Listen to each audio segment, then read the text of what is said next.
Warning. Strong language, discussion of anxiety, and OCD. Previously. It's therapy today. Nina is Estra's client.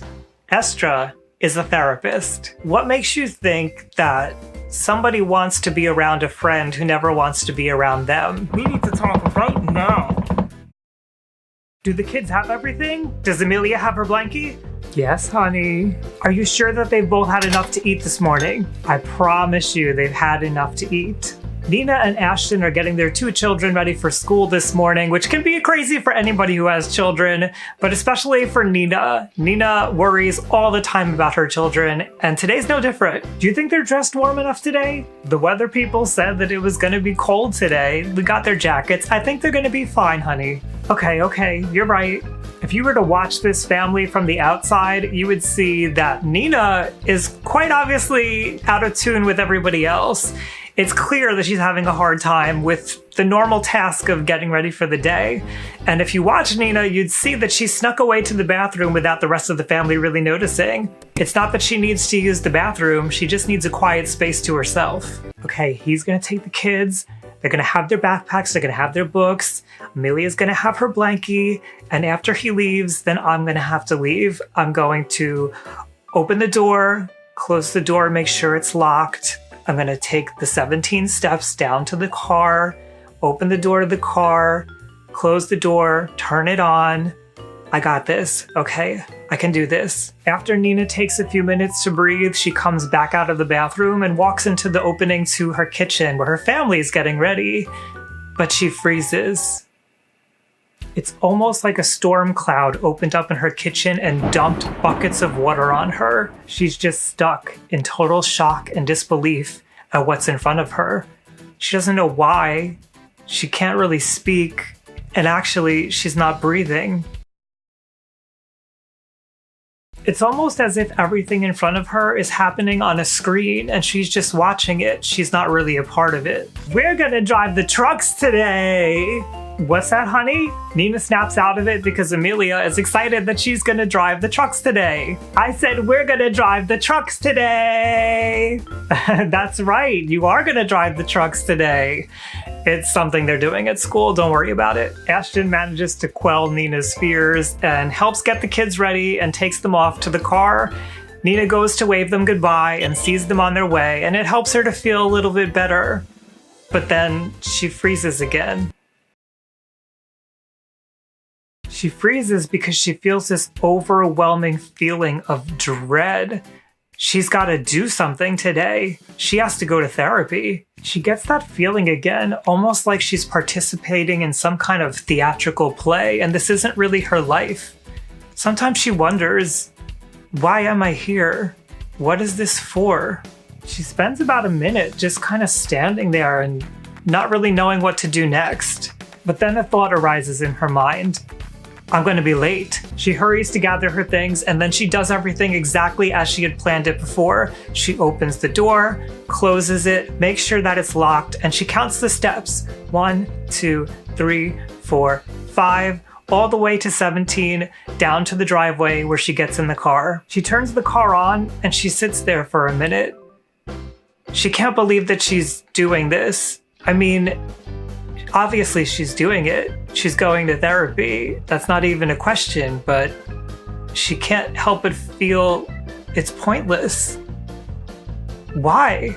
A little while later, Nina arrives at the therapy office. The elevator dings, the doors open, and it seems pretty empty. I mean, she is the first appointment, so it kind of makes sense, but she doesn't like to disrupt things, so she kind of quietly tiptoes across around the room towards the office to see if her therapist, Estra, is there. She peeks her head in the room and she doesn't see anybody, but she doesn't really feel comfortable sitting out alone in the waiting room. So she goes and she sits down in the couch in the office, figuring Estra's probably going to be here soon. She slides over so she's out of the view of the doorway. She doesn't really want anybody to know that she's there. She just really wants to see Estra and talk about the week. Of course, Nina wasn't late. Nina was actually early, but she couldn't shake the feeling that maybe she was doing something wrong. Should she be here? Should she be in the office? Is the therapist even going to show up? Are they closed today? Why does she not hear anybody? This is weird. Thankfully, she's not there for very long before she hears Estra come in. She turns the corner and says, "Oh, hi, Nina." Estra apologizes for being late, but honestly, Nina is the one who feels guilty and she doesn't really care. She just wants to talk. So Estra asks her how she's doing and she tells her. She talks about that time during the week when she was supposed to go out and meet with her friend, but she didn't go. She didn't know how to answer. She's not good at these things, and she tells Estra that. But then Estra, her therapist, says, "Well, let me ask you this. What makes you think that somebody wants to be around a friend who never wants to be around them?" And without even thinking, Nina just blurts out, "Excuse me?" And then in the middle of all of this, We need to talk right now. "Fetty, I'm with a client."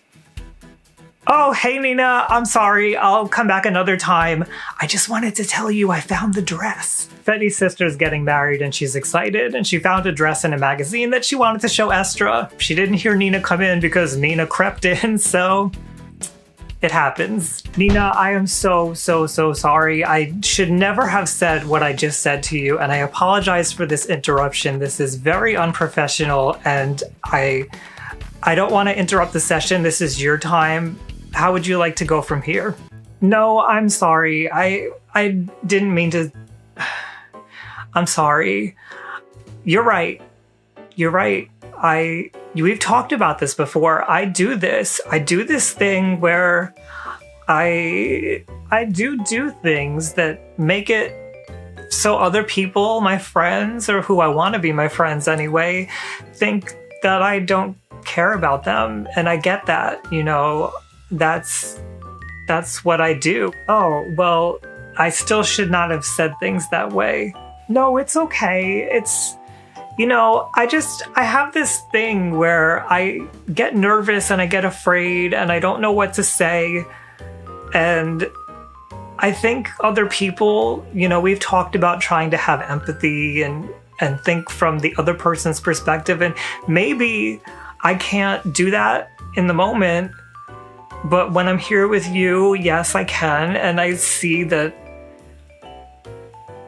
I get so caught up in my stuff that I don't see how it's affecting other people. And other people matter too, I think it's really good that you're able to see that. And I think it's important that you also recognize that you matter.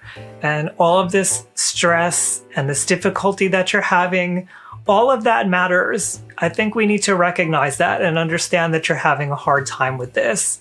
It's okay to have a hard time with it. And it's okay if we sometimes hurt other people mistakenly because of the things we're going through. It's not that you've intentionally tried to hurt your friend. I know that, and I'm pretty sure your friend knows that too. I really hope she does, because I want to stay friends with her. I don't have a lot of friends. So why don't you tell me a little bit more about what happened before you thought about going out with your friend? Like when she texted you, what were you thinking in that moment? Why didn't you text her back? Well, I was thinking about what to say. And I didn't know what to say, and that scared me because I want to be her friend and I'm afraid of losing her friendship.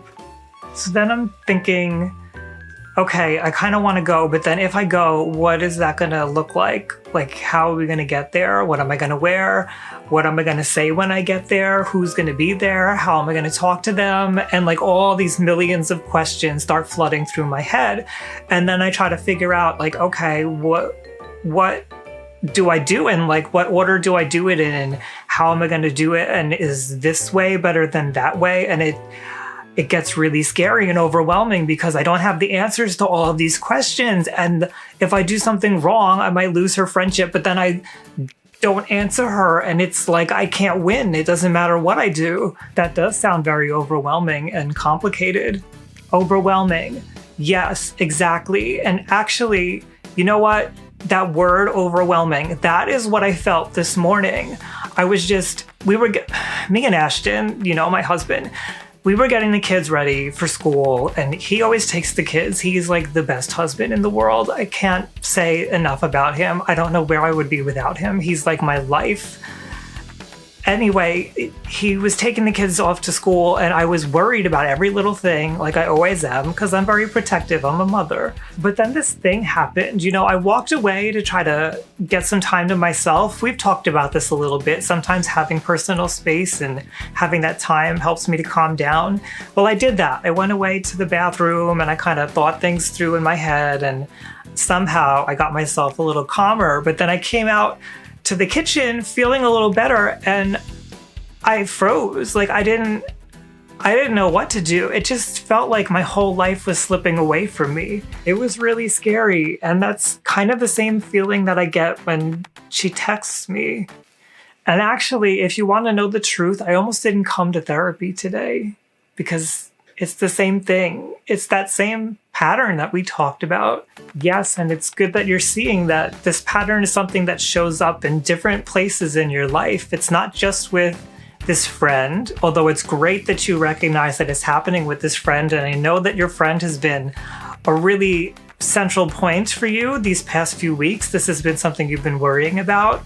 But it's also good that you notice that it's happening in other areas of your life. Now, I'm sorry that it's happening. I know it's very difficult, and I know it's not easy to do this day in and day out. I'm sure it's very taxing on your body, on your mind, on your health. But noticing it is actually a really good sign. So let's talk a little bit more. Just hearing Estra say this helps to calm Nina down a little bit, and she settles into the rest of the session as they discuss things. By the time the session is over, both Nina and Estra are feeling a lot better about the day. Nina thanks Estra for helping her to feel better, and Estra reminds Nina that Nina's also helping herself to feel better here. As they go to leave, Estra places her hand on Nina's shoulder to give her a little feeling of comfort and warmth as she sends her out into the world. Nina smiles at her and gives her eye contact, and Estra knows she did good today. But then she looks past Nina and sees something in the waiting room. There's a young man there, pacing back and forth. Shit. Ugh. Is it my turn? I'll see you in just 1 minute. Why do you think Nina has a pattern of shutting down? Remember to subscribe so you don't miss what happens next. Life, work, relationships, it's all mental. Names, characters, businesses, places, events, locales, and incidents are either the products of my imagination or used in a fictitious manner. Any resemblance to actual persons, living or dead, or actual events is purely coincidental.